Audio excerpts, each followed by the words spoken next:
Hi, welcome to Live at 12:05. My name is Sheila Williams-Morales, and I am the registrar here at the Isle of Wight County Museum.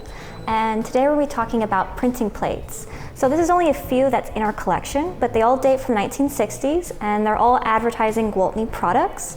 We're going to start with this one because it's my personal favorite. It's my favorite because of the art style. It just kind of screamed 1960s Hanna-Barbera cartoons, and when you look at marketing from this time period, like cartoons for Nabisco products or Old Spice, you can see this same type of style. In the 60s, cartoons were more abstract, geometric, simple styles, and so I love it because it's so representative of that 60s marketing that was so popular. We can more firmly place it in the 60s when we look at the edges. There are symbols with an acronym of ISEU.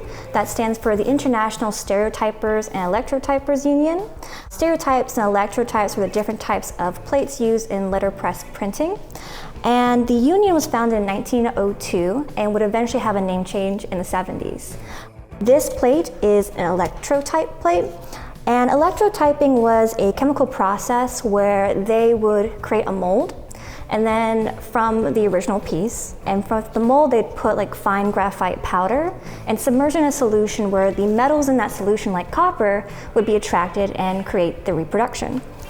Electrotypes and stereotypes were eventually phased out of printing by the 1970s with offset printing, but it's still a really cool piece to have, and I really do love it. And I did find in a 1961 issue of the Richmond News Leader the image of this plate for an ad.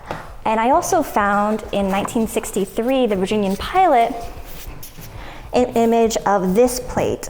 So this is advertising skinless franks, which I had never heard of. And I wanted to point this one out because it's more apparent here than on this plate. But the image is comprised of dots.